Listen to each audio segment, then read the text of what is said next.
Hi everyone, welcome to the webinar and workshop series conducted by TCS in lieu of the upcoming SCS exams happening in August 2025. My name is Nick and I'm the lead tutor and evaluator for SCS at TCS.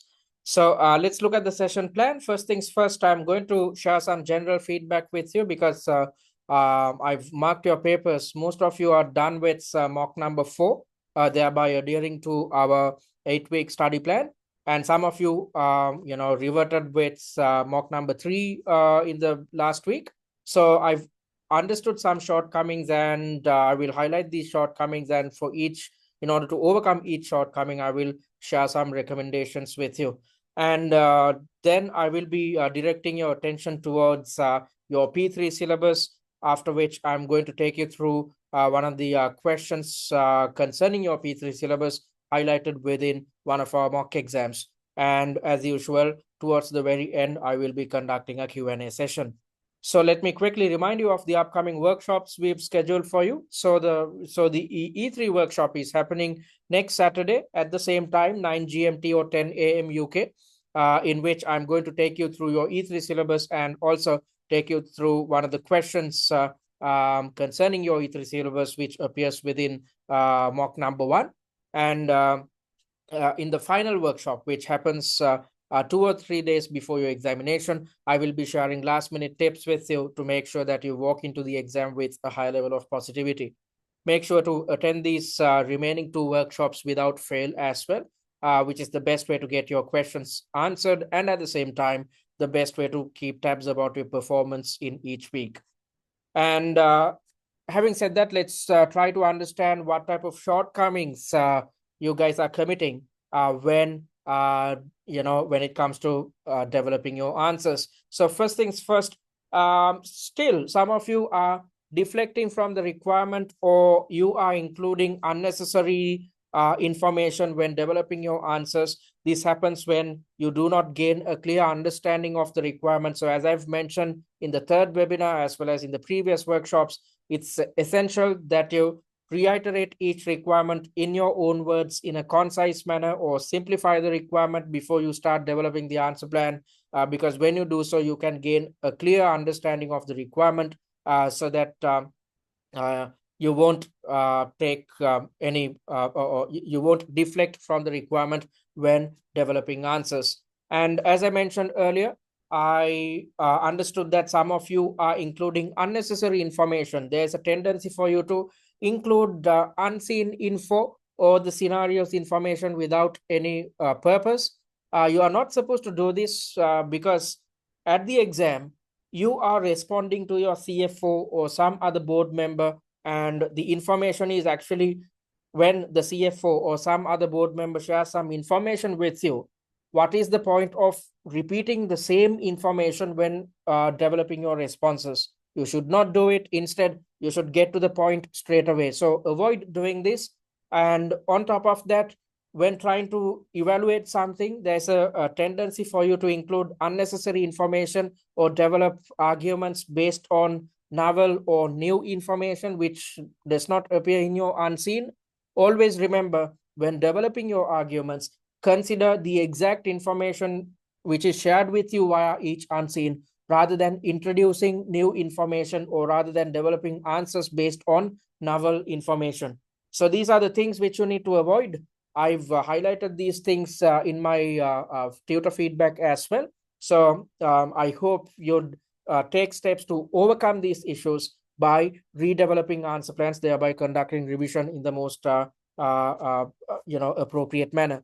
Also, when marking your papers, I figured out that there are theory gaps and issues tied to application as well. As you know, this is an application-heavy examination. So you can pass this exam even if you are clueless of theoretical concepts. I'm not saying that you should not go through theoretical concepts. You should do that. But if you are capable of coming up with practical answers concerning everything which is highlighted within your unseen, then you can pass this exam. But most of you, especially those who are coming through exemption routes, are struggling with this application element.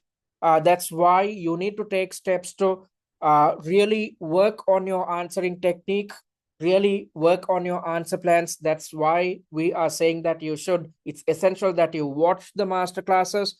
That is where you will learn how to tackle theory and application. That is where you'd learn theoretical concepts. And at the same time, that is when you'd realize how to apply these theoretical concepts or conceptual knowledge when developing your answers, how to apply pre-seen information as and when necessary in order to improve the value of your or the quality of your answer. So all these things can be understood by watching the master classes, and your preparations should not stop there.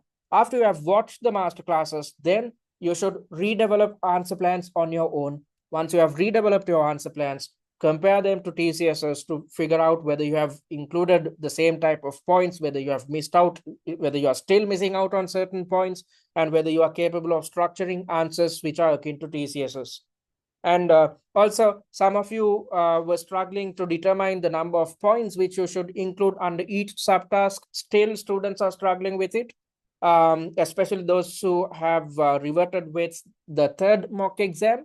You guys are still struggling with struggling to identify the number of points which you should include in each subtask.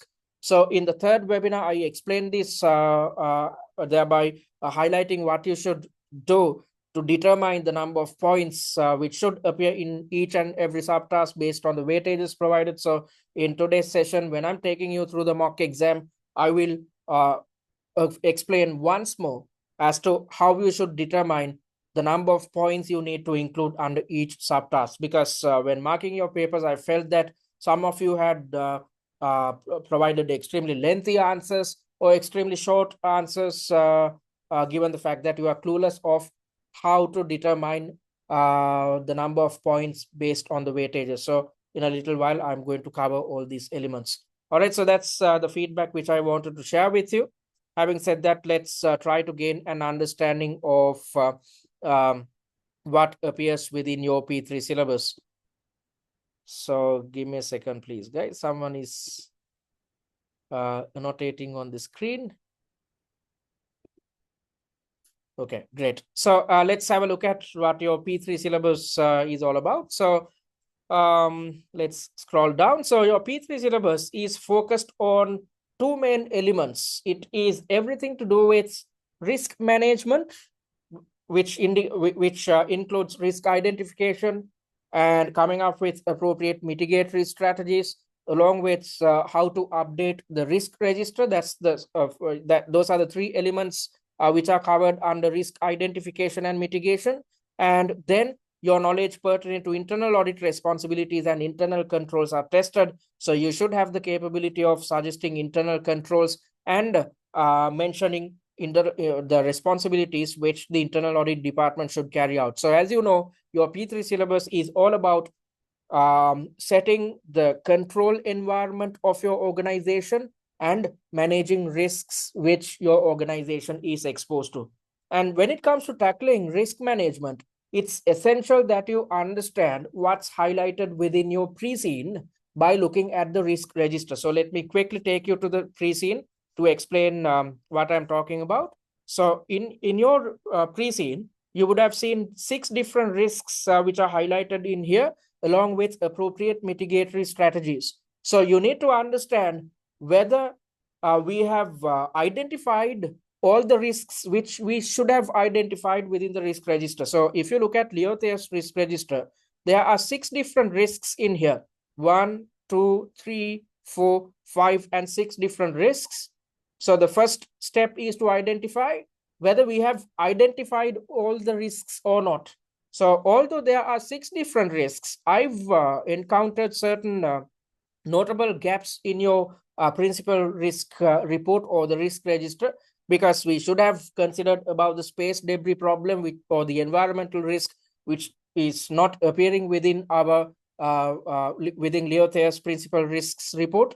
Then there's no mention about cybersecurity risks. It's essential that we look into this matter, especially since we are dealing with our ground stations. We are gathering a lot of data. And at the same time, if we go for a SaaS diversification, satellite as a service diversification, then it's essential that we look at cybersecurity risks And there's no mention about intellectual property risks as well. We are an innovative company. So whenever we innovate something, it's essential that we safeguard our intellectual property. So these are the type of shortcomings which appears as per what's highlighted within your principal risk report. So that's the first step. You need to understand what type of shortcomings there are.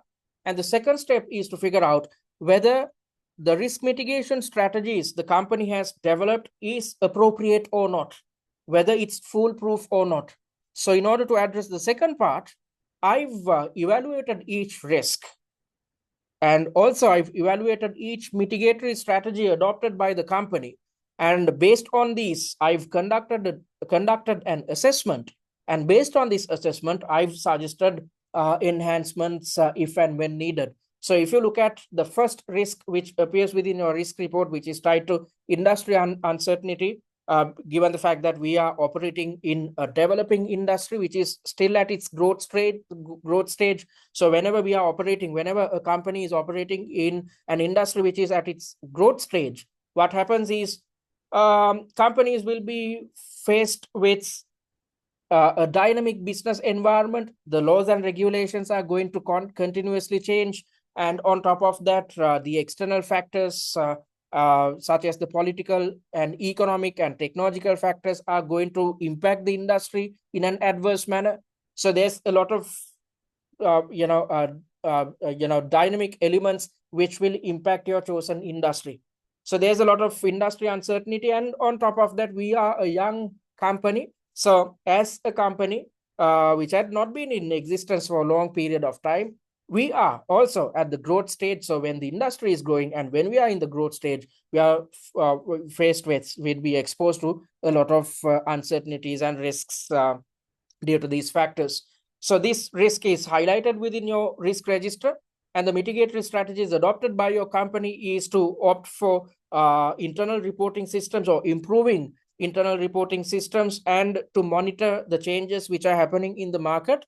So what I'm suggesting is the fact that as per my evaluation or the assessment, these mitigatory strategies which we have adopted are inward looking. So when we are supposed to think in terms of industry dynamics, we should not be inward looking. We should always be thinking about what happens within the industry. There's absolutely no point of trying to tackle external forces by strengthening our internal forces. So that's exactly what we have achieved so far, because we have adopted some inward looking approaches. We are relying on our internal reporting system, and simply we are trying to monitor changes in the market, which is a reactive approach. So rather than being reactive, rather than taking action, because when we are monitoring what happens within the industry, we will get to know what happens within the industry, yes, but we will take action after something happens. So that's a reactive approach to risk management. So rather than being reactive, when operating this in this type of a dynamic industry, it's essential that we become proactive. So in order to be proactive, I've suggested better risk mitigation strategies or enhancements. So first things first, it's essential that we establish a dedicated team to analyze the trends, conduct scenario planning initiatives, and gather competitive intelligence. So rather than simply relying on our internal reporting system to figure out what type of changes we are going to face, it's essential that we dedicate a separate team who are well versed with keeping track of what happens within the industry, and who are well versed with forecasting the type of problems which we might face by understanding what happens within this industry at the moment. So this team should keep on analyzing trends, because if we analyze trends, then we can come up with appropriate or accurate forecasts. And on top of that, we should conduct scenario planning when operating in an uncertain environment. It's essential that we develop various different scenarios so that we are well versed or well prepared to face any type of issue. And at the same time, it's essential that this same team gather competitive intelligence about what the competitors are up to, so that by gathering this type of data, we can strengthen our information flows about what happens within our industry. And also, it's essential that we collaborate with industry experts and think tanks, because as I mentioned earlier, we are a small company. We are still in the growth stage. So we might not have internal capabilities to really understand what happens within the industry and forecast what is supposed to happen in the future. So that's why we should rely on experts in this field. So that's why we have to collaborate with industry experts and think tanks to ensure that we are capable of accurately predicting what is going to happen within this industry.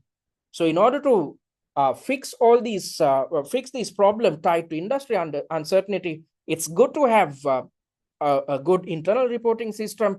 It's good to monitor changes in the market for satellites.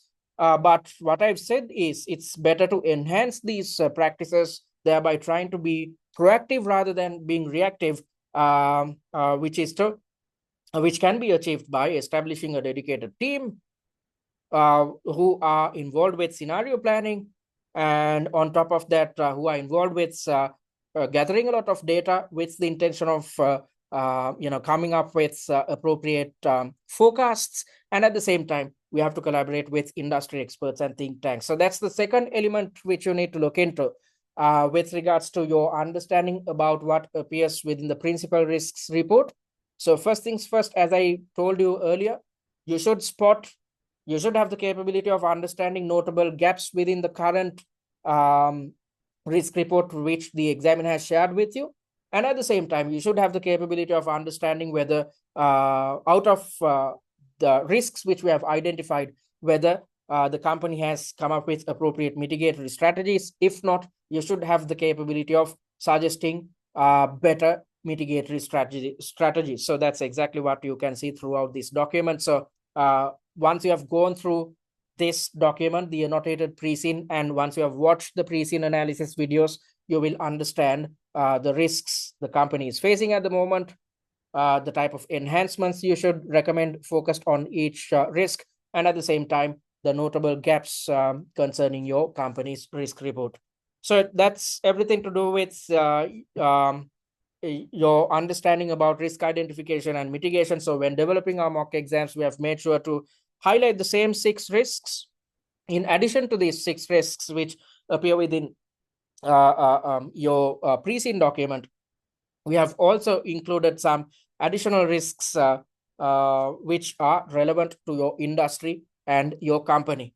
So you should have the capability of identifying risks and coming up with appropriate mitigatory strategies. So before we move on to the remaining parts with regards to internal audit responsibilities and internal controls, let me quickly tell you how you should tackle or how your knowledge can be tested at this exam with regards to risk identification, mitigation, and with regards to updating the risk register. So I've taken this I've taken this element or this part of the answer plan from mock number 4. Yes, SCS mock number 4, which carries a question tied to reputational and legal risks. So whenever you are tackling a question to do with risk identification, everything is practical. So all the type of issues which the company is facing at the moment will be shared with you via the unseen.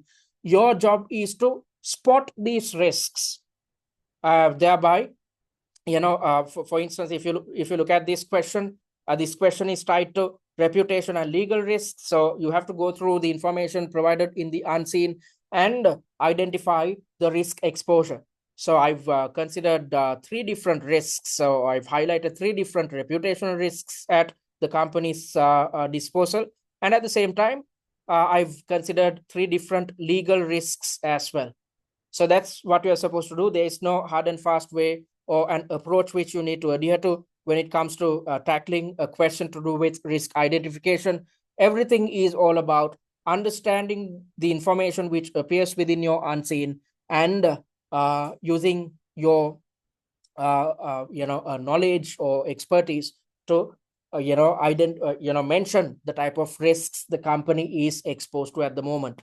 And in certain questions, you will simply be asked to identify different types of risks, and in some questions you are supposed to identify the risks as well as come up with appropriate mitigatory strategies. So when it comes to developing mitigatory strategies, there is a way or a methodology which you need to adhere to. So the methodology is to, first things first, identify the risks. Step number 2 is to understand the impact and likelihood of occurrence of each risk. And by understanding the impact and likelihood of occurrence, then you are supposed to categorize the risk as per the TARA framework. So first things first, identify the risk. Then you should categorize the risk. When categorizing the risk, you should consider the likelihood of occurrence as well as the impact of the risk, where you should say whether it's going to be a high impact risk or a low impact risk, or you should also have the capability to understand whether this risk is going to materialize or not. If so, if the risk is going to materialize, then it is considered as a high likelihood risk. And if we are not too sure of a certain risk, us being exposed to a certain risk, then the likelihood is going to be low. So by understanding the impact and likelihood, you should categorize the risk. And when after you have categorized the risk as per the TARA framework, you should come up with appropriate mitigatory strategies. So you should know what the TARA framework is by now. So TARA stands for transfer, accept. I can't actually remember what the other R is all about. I'm sorry about it. It's a brain freeze. TARA framework, transfer, accept. I can't remember. I will cover this element in a little while when I remember it. I'm so sorry, guys. Yeah, transfer, accept, avoid, and what does R stand for? I can't remember. I'm extremely sorry, guys. Yes, Pam, thank you very much. Transfer, accept, reduce, and avoid. So you should categorize the risk and take appropriate mitigatory action. Okay, so that's one element. And the other element is a situation where you should update the risk register. So similar to tackling a question to do with risk mitigation strategies or coming up with mitigatory strategies, when it comes to updating the risk register, first things first, you need to consider the impact and likelihood of occurrence. These two elements should be looked at to categorize the risk. So after you have categorized the risk, then you should come up with appropriate mitigatory strategies or suggest appropriate mitigatory strategies. So if you are dealing with a high impact and high likelihood risk, then the action is going to be avoidance as per the TARA framework. And once you have identified, okay, I'm supposed to come up with avoidance strategies, then based on it, you have to suggest various different controls and include it within your risk register.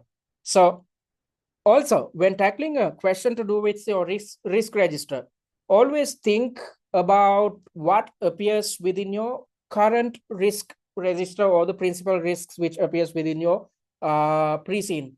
So if you're dealing with a question to do with industry uncertainty, always remember to mention the current mitigatory strategies in place and then evaluate whether these are successful or not, or whether there are shortcomings. So when tackling a question to do with updating the risk register, think about the impact and likelihood of the risk, then come up with appropriate action. After you have suggested appropriate action, or before you suggest appropriate action, you can do this as well. You should suggest the existing controls or the mitigatory strategies in place, and you should also comment about whether these mitigatory strategies are appropriate or whether we should take better steps to mitigate these strategies in a proactive manner. So that's how you should tackle questions to do with updating the risk register. So I hope you understood about which elements you should focus on. So you will be your knowledge concerning risk identification and mitigation will be tested. So when it comes to risk identification, it's all practical. You should have the capability of understanding what appears within the unseen and use your gut feeling to come up with answers. So that's about risk identification. And when it comes to risk mitigation, you need to consider the impact and likelihood of each risk in order to categorize the risk at hand. And after you have categorized it, use the TARA framework and come up with or determine the action, and based on the action, then come up with practical recommendations. And when tackling a question to do with updating the risk register, again, focus on the impact and the likelihood, then categorize the risk and come up with or determine the mitigatory strategy which you should adopt, and come up with practical recommendations. And also, take steps to comment about the current, what appears within the current principal risk report of your company, and suggest whether the current controls are successful or not. If not, go for better enhancements. So you can understand how to do all these things by going through our master classes, by going through our answer plans, and by going through the annotated pre-scene, especially focused on the part in which we have highlighted the information concerning your risk report. All right, so that's the first part of your P3 syllabus, tied to risk identification and mitigation. So as I mentioned earlier, we have covered all 6 risks, and we have also included some other risks along with questions tied to updating the risk register.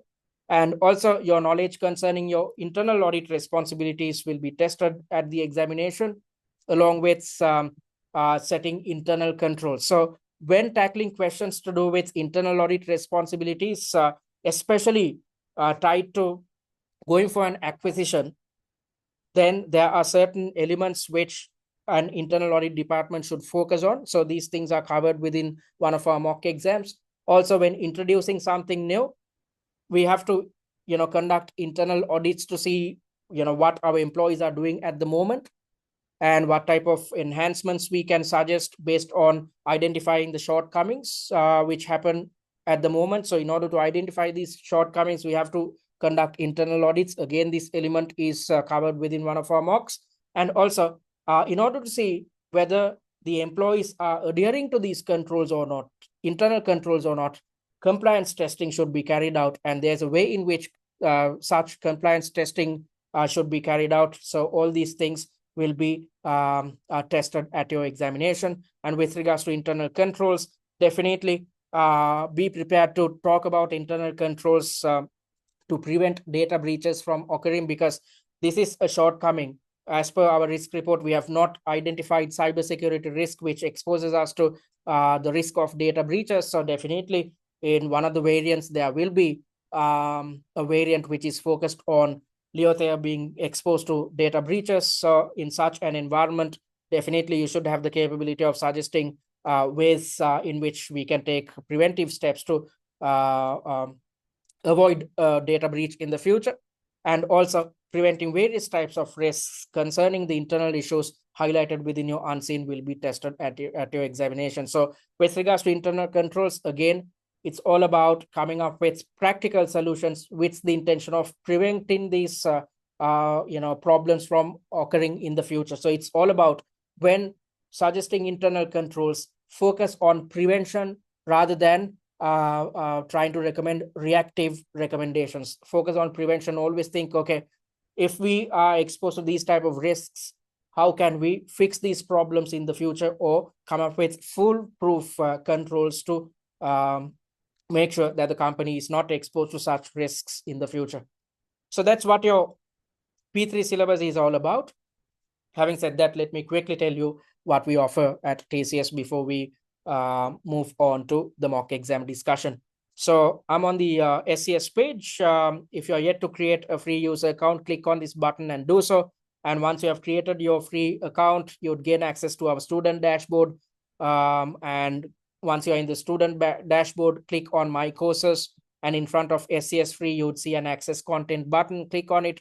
And under the Videos tab, you'd gain access to the recorded versions of the weekly webinars and workshops we conduct.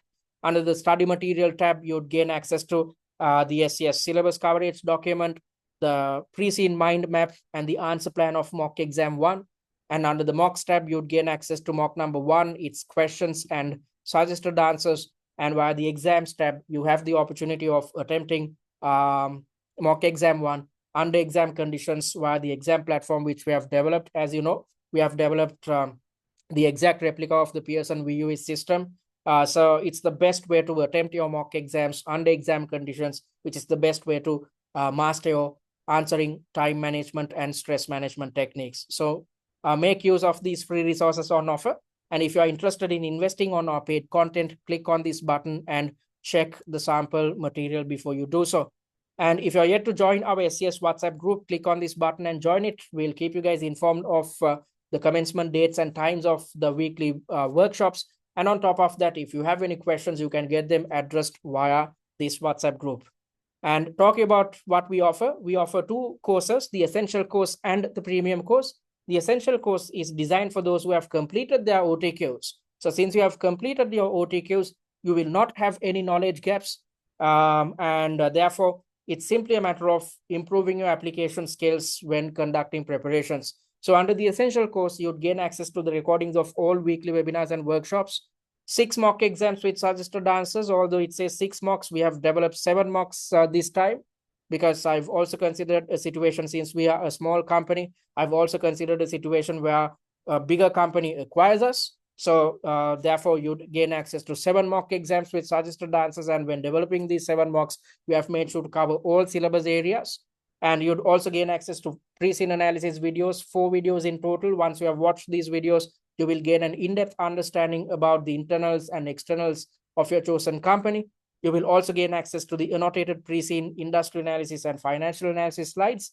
A little while back, you saw what an annotated pre-scene looks like. So we have evaluated everything, making sure to keep things simple, thereby developing a summary of the entire pre-scene. And we have also indicated the syllabus areas and the scenarios which can be tested at the exam. And when developing our mock exams, we have made sure to cover all these elements in a successful manner. And also, we have developed a set of slides, thereby conducting an industry analysis, which consists of 4 main parts. In the first part, we have defined your industry. In the second and third parts, we have explained about the competitive landscape and highlighted industry trends. And based on these industry trends, scenarios can be thrown at you at your real exam. And towards the very end, concerning 2 real-life companies, we have explained what real-life companies go through in your chosen industry. And talking about the financial analysis slides, we have evaluated each financial statement in depth, yet making sure to keep things simple so that you can easily gain a good understanding of what appears within each financial statement. And at the very end, we have conducted a ratio analysis. And again, we have explained each ratio in depth, comparing Leothayre's performance against its closest competitor Oberlink's, to make sure that you gain a good understanding of the financial standing of your chosen company. So these are the resources on offer under the essential course.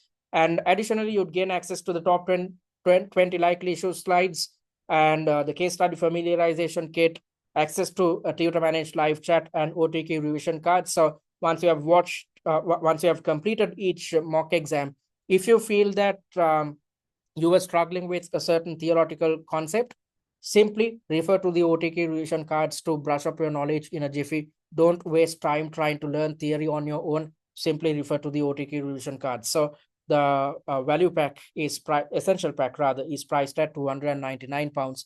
And talking about the premium course, this is intended for those who are coming through the exemption routes and those who had failed the SCS exam previously. So both these sets of students have the same problem. There are gaps in theory knowledge and issues with application. So with the intention of teaching you theory and making sure that you have a chance of significantly improving your application skills, we have included some additional resources under the premium course on top of what appears under the essential course. So you'd gain access to the online mock exam platform, on which you can attempt all mock exams under exam conditions, which is the best way to fine-tune your answering, time management, and stress management techniques. You'd also receive one-on-one tutor feedback on 2 mock exams, namely mocks 3 and 5. Let me quickly show you the type of feedback on offer.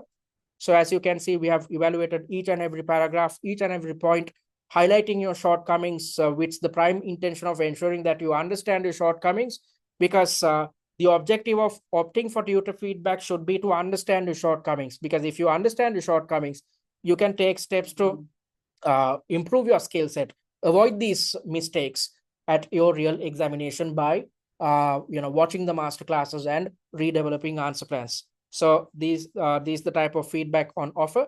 And at the very end, we've indicated mark allocations on a subtask by subtask basis along with a success rate.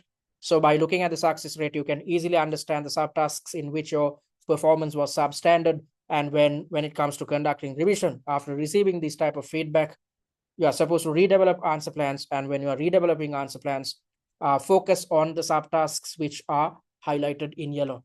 So these are the type of feedback on offer. Under the premium course, you'd also gain access to answer plans of all 7 mock exams. You will see what an answer plan looks like in a little while. When I was explaining how to tackle questions to do with risk identification, mitigation, and updating the risk register, I displayed the answer plans which I've developed focused on SCS Mock 4 and SCS Mock 2. And you'd also gain access to 15 master classes. So in a little while, when I'm explaining today's question tied to internal controls, you will understand how we conduct the master classes. So in each master class, we have explained the logic behind each answer. We have taught you the theoretical element covered within each and every mock exam. And at the same time, whilst teaching you theory, we have taught you application skills via these master classes. So if you have knowledge gaps and issues with application, opt for these master classes. This is the best way to significantly improve your theory knowledge and application within a short period of time. So the premium course is priced at £849, which can be paid in 2 installments of £424 each, or you can pay in full and save £100. If so, the price is just £749. So you can invest on your preferred course by clicking on either of these buttons. So let's quickly try to understand what you need to achieve within this week if you are sticking to our original 8-week study plan. So we are in week number 6, and this week is dedicated towards mock number 5. So as I mentioned earlier, most of you are already done with mock number 4, which is great. So stick to the same study process and finish off mock number 5 within this week. So within this week, attempt mock number 5 via the exam platform, which is the best way to practice your answering, time management, and stress management techniques. Once you have practiced these 3 techniques, watch the 3 master classes, then you will realize how you should have structured your answers. You will learn theory and improve your application. Once you have gained knowledge about theoretical concepts and application, redevelop answer plans on your own to figure out whether you have learned something via the master classes, whether you are capable of replicating TCS's answer plans. And after receiving tutor feedback, after understanding your shortcomings, again, focus your attention towards redeveloping answer plans focused on the subtasks which are highlighted in yellow. So that's what you should do within this week. And similarly, in week number 7, you should complete your final mock exam, which is mock number 6. All right, so that's what you need to achieve. And if you are to, give me a second, please. Yeah, so within this week, as I mentioned earlier, you are supposed to attempt mock number 5. And the theme of this mock exam is focused on regulatory changes, especially the Space Junk Charter, because there's a mention about the SJC at the very end of your pre-seen document. So in the first subtask, I've covered a question to do with corporate reporting tied to your F3 syllabus concerning external reporting. So integrated reporting has been included within this question. And also in the second part, there's an ethics related question. And in the third part, your knowledge concerning political risk identification is tested. And in the second section, in the first subtask, the connection between the share price and the beta. If the beta increases, how it will impact our share price. So your knowledge concerning risk and return is tested in this question.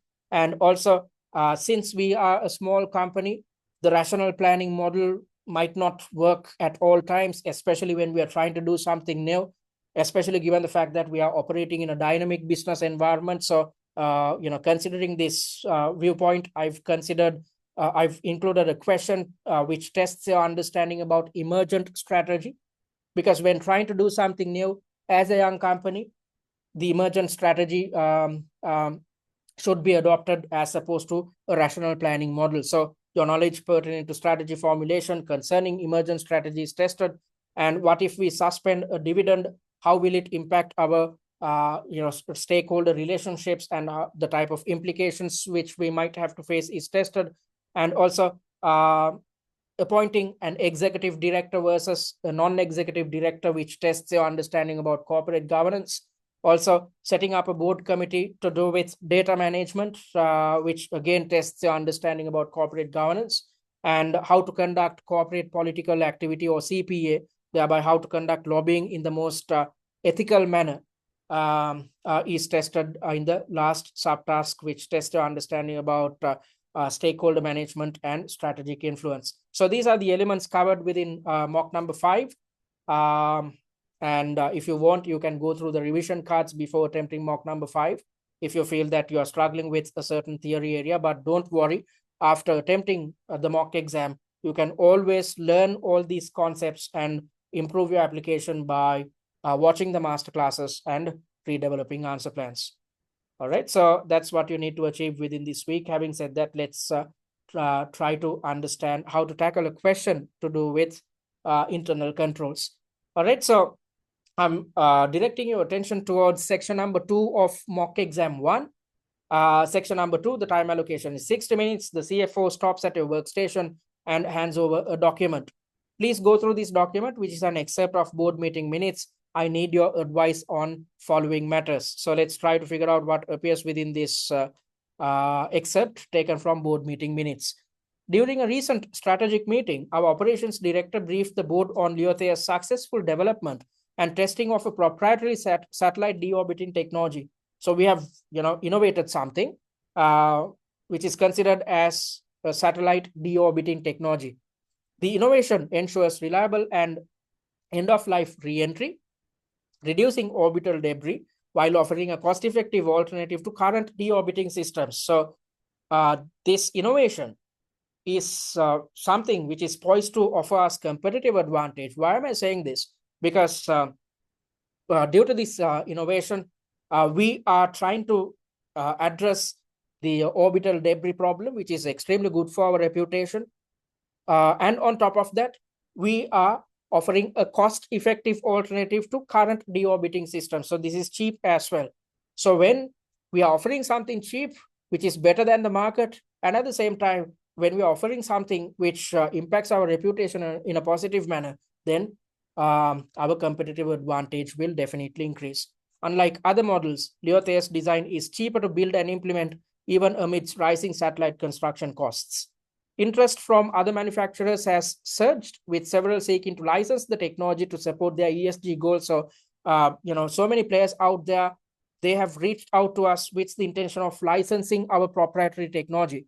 The board acknowledges the revenue opportunity and the potential to reduce dependency on a limited client base, but is also mindful of intellectual property risks and the risk of losing competitive advantage. So if you go down this road, we are in a position to reduce one of our risks or manage one of our risks, which appears within our principal risk report, which is tied to revenue dependency. So we are dependent on a limited number of customers, and if we lose one single customer, it will impact our revenues in an adverse manner, and therefore our profits will be impacted.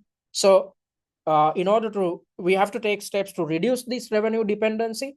So going down this route will ensure that we are exposed to additional revenue streams, which is going to impact our profitability in a better manner, which therefore reduces our revenue dependency on our limited number of clients. So this is an advantage. However, if we go down this route, we are exposed to additional risks tied to protecting our intellectual property, especially if we are going for licensing agreements. To mitigate this, Leothayre plans to use third-party escrow services to safeguard sensitive design data along with patent protections and NDS. So the board has already come up with strategies to make sure that we safeguard our intellectual property, one of which is to go for an escrow service. So this third-party escrow services provider will hold on to the design specifics and look into everything to do with safe sharing of intellectual property. And also, we are opting for patent protections and signing non-disclosure agreements with the parties who want to license our new offering. These measures aim to maintain control over the intellectual property while enabling secure licensing and supporting long-term growth and sustainability. So that's everything to do with our innovation. So let's look at what your requirement is. I'm going to direct your attention towards the yes, towards the second subtask, you are supposed to recommend the activities that Leothayre's internal audit department should perform to ensure the protection of the proprietary technology and intellectual property related to satellite deorbiting technology. All right, so this requirement is quite lengthy. So as I've mentioned throughout the webinar and workshop series, before you develop the answer plan, your first step should be to reiterate this requirement in your own words in a concise manner or in a simpler manner. So the requirement is to recommend the activities that Leothayre's internal audit department should perform to ensure the protection of the proprietary technology and intellectual property related to satellite deorbiting technology. All right, so I've simplified it as internal audit responsibilities, how to secure intellectual property. So when you have access to this type of a simplified requirement, you can gain a good understanding of what you expected to achieve in your answer. And at the same time, whilst developing the answer plan, you can easily see whether you are addressing the requirement or not, whether you are deviating from the requirement or not. So I simplified it as internal audit responsibilities, how to secure the intellectual property. So after doing that, then you should determine how many points you need to include in your answer. I said that some of you are still struggling with it. That's why you are developing extremely long or too short answers. So the best way to make sure that you are aligning your answer with the mark allocations is to determine mark allocations based on the weightages provided. So the weightage provided in here is, if you look at this subtask, the weightage provided is 30%. So 30% of 15 marks, 30% of 50 marks come up to 15 marks in total. So once you know the mark allocations, then you are supposed to divide 15 by 3 and again divide 15 by 2. So when you divide 15 by 3, it comes up to something like 5. And when you divide 15 by 2, it comes out to something like 7.5. So if you come up with 5 to 7 or 5 to 8, it could be 5 to 7, it could be 5 to 8. If you come up with 5 to 8 valid points, then you will get full marks for this subtask. All right, so then let's try to understand what you should include in the answer. So, all right, so I'm going to take you through the answer plan. So I've come up with a main heading which goes as internal audit, which is in bold and underlined format. So first things first, our internal audit department should conduct checks to figure out what happens within our company at present. So one of the prime responsibilities, especially when we are trying to do something new, before we impose controls, first things first, we need to figure out whether things are working out fine or not at the moment. So with this in mind, our internal audit department should conduct risk assessments focused on the effectiveness of our current intellectual property management initiatives. And also, we have to keep tabs about industry players to spot violations of intellectual property. And then we have to take steps to identify potential vulnerabilities and threats of licensing, and then develop mitigatory strategies focused on each of these risks, which we identify by conducting this risk assessment. So that's what our internal audit department should do first things first. So when conducting this risk assessment, as I mentioned earlier, we have to think in terms of the effectiveness of the current intellectual property management initiatives in place. So we have to make sure that our intellectual property is documented, filed, and protected. And at the same time, we have to take steps to regularly update our patents as and when necessary as well, rather than getting a patent and forgetting about it. If we go for future or further innovations, we have to keep updating our patents aligned with these future innovations. And also, we have to keep tabs about, our internal audit department should keep tabs about industry players to spot violations of intellectual property. So we need to spot the players who are reaching out to us with the intention of using our technology and see whether these guys were exposed to any intellectual property theft, or whether they were exposed to some type of cybersecurity issues in the past. If so, we should not share our licenses with our technology and go for licensing agreements with these type of parties. Also, we should keep tabs about insider risk by keeping tabs about our own staff members to spot the number and type of employees who have breached internal controls with fraudulent thoughts in mind. Also, we should spot potential vulnerabilities and threats of licensing, and thereby develop mitigatory strategies for each of these risks identified, which we have identified by conducting this risk assessment. And when doing so, when developing mitigatory strategies, as I mentioned at the very beginning of this session, we have to look at the impact of each risk and probability. Always remember risk mitigation. Before you come up with suggest mitigatory strategies, consider the impact and probability. Based on the impact and probability, categorize your risk, then try to understand, as per the categorization, the type of practical recommendations you are supposed to come up with as per the TARA framework.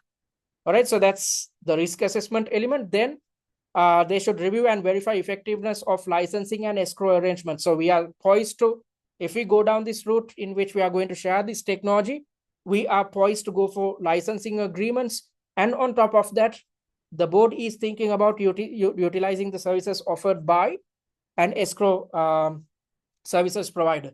So we have to verify the effectiveness of these licensing agreements as well as escrow arrangements, which we are supposed to go ahead with in the future. So with this in mind, the internal audit department should conduct credibility checks focused on the escrow services provider to see whether this provider is capable of handling intellectual property, because we can always use an escrow services provider, but if this third party screws up, then we are exposed to intellectual property theft. So in order to avoid it, when selecting an escrow services provider, we have to conduct a credibility check to see whether we are selecting the best escrow services provider out there. Also, we have to see whether the escrow agreement's terms are aligned with Leothayre's security objectives. So the objectives of the third-party escrow services provider and the type of services offered by the escrow services provider should be aligned with our current security objectives, or it should be better than our current security objectives. So this alignment should be looked into to see whether we are choosing a good partner. And at the same time, we have to think about definition and enforceability of our intellectual property release conditions before we go ahead with these licensing agreements. So we have to define the release conditions within the contracts. And also, if someone breaches the contracts, we should come up with clauses to enforce these clauses or enforce the contract on parties which breach our contracts. All right. And on top of that, there's a mention about non-disclosure agreements as well.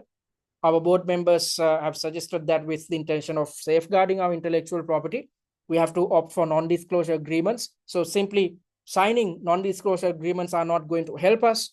Our internal department should think about the structure, content, and enforcement capabilities of these non-disclosure agreements. We have to see whether we have structured non-disclosure agreements in the most appropriate manner, whether they are foolproof, and what appears within these non-disclosure agreements. And also, we should see whether these non-disclosure agreements are enforceable or not. We have to make sure that there aren't any loopholes. So that's why we have to look at enforcement capabilities.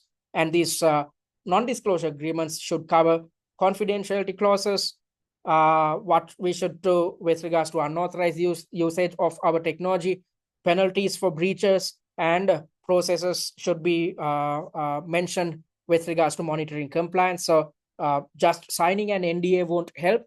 Our internal audit department should, on a continuous basis, keep tabs about all players who are utilizing our proprietary technology and see whether they are complying to our contracts and non-disclosure agreements. So with this in mind, regular compliance tests should be conducted by our internal audit department, and there's a way in which you should conduct these tests when dealing with third parties. So that's why we should stipulate the process for compliance monitoring and include it within the non-disclosure agreements. And when a third party signs it, they are bound by it. Whenever we are conducting these compliance tests, third parties should adhere to our the third parties should help us when conducting these tests as and when needed. Also, we have to evaluate, our internal audit department should evaluate the internal controls, thereby thinking about who has access to technology, this proprietary technology within Leothayre, because we will not just lose our intellectual property via third parties. If there are employees who will leak information to external individuals, then it impacts our intellectual property in a negative manner. So that's why we have to keep tabs about individuals who has access to this technology within Leothayre.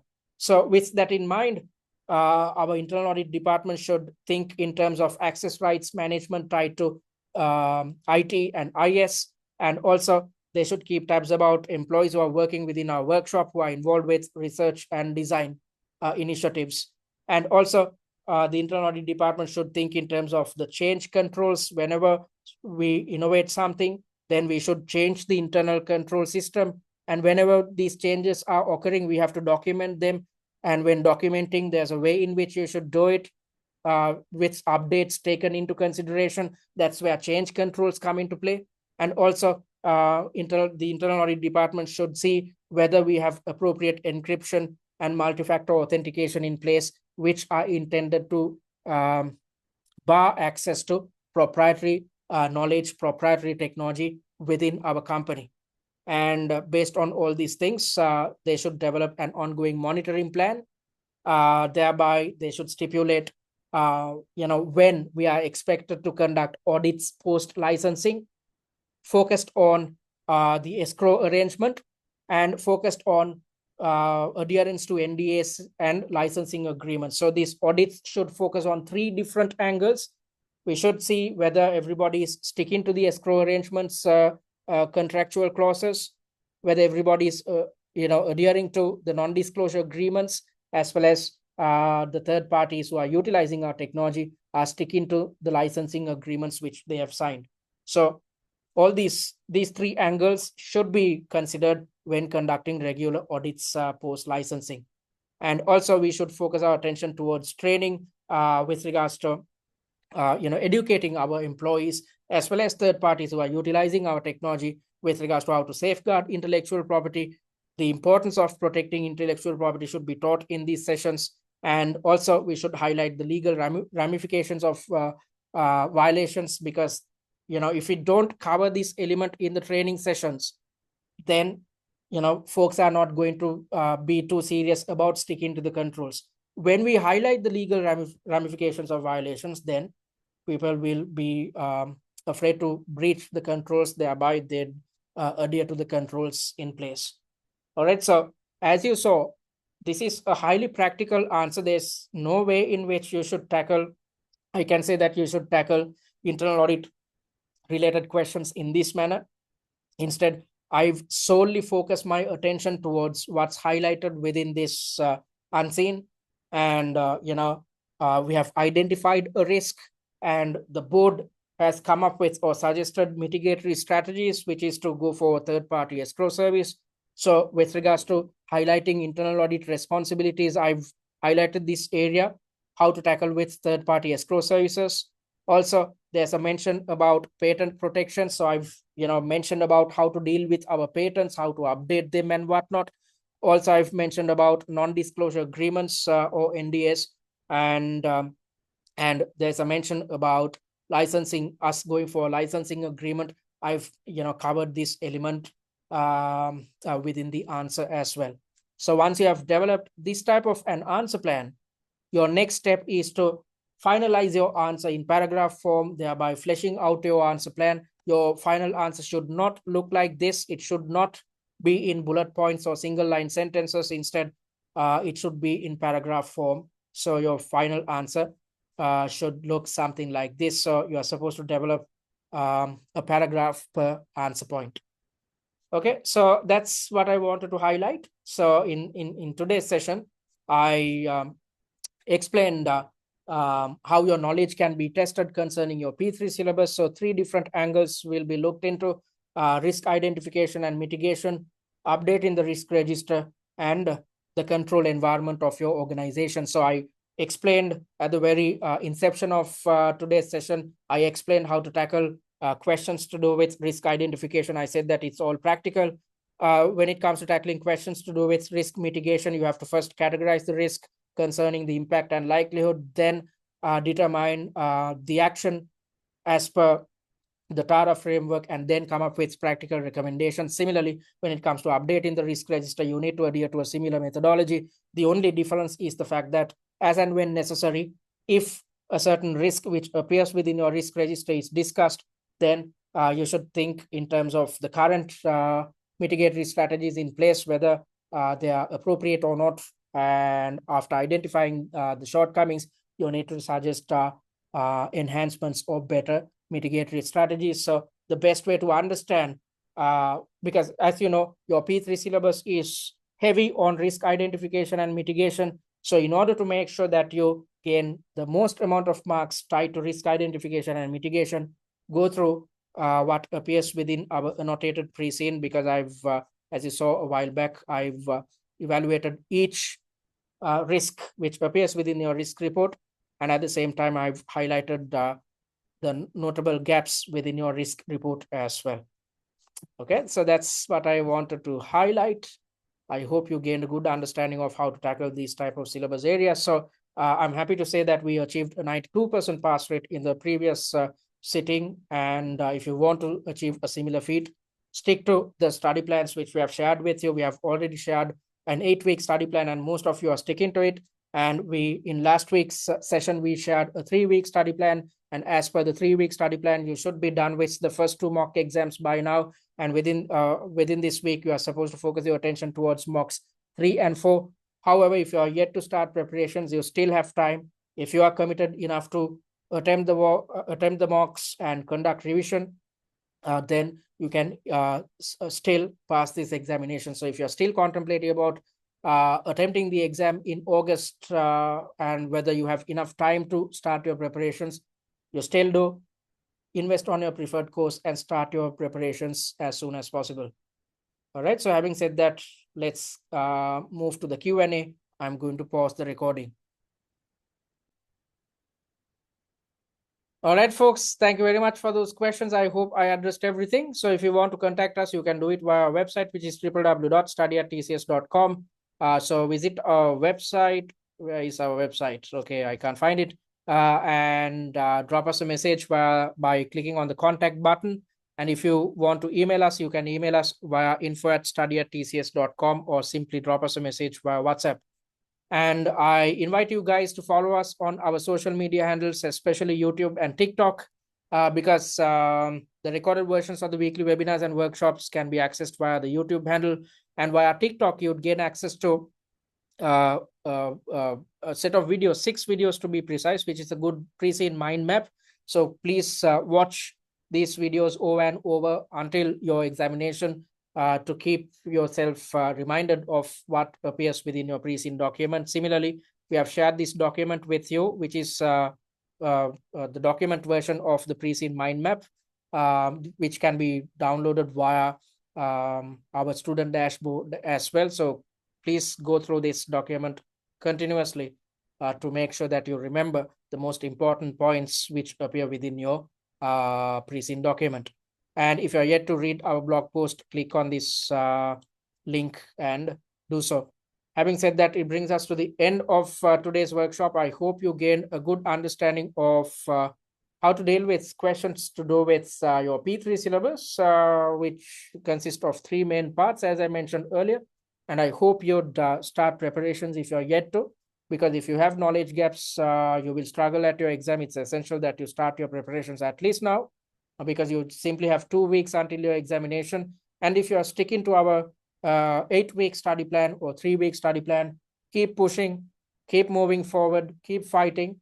Don't give up, because when attempting mocks, you will struggle. That's quite all right, because you can always fix all these issues when you're watching the master classes and when you're redeveloping answer plans. If so, you will be successful at your real examination. So thank you very much for joining. I'll see you guys next week in the E3 workshop. See you and take care.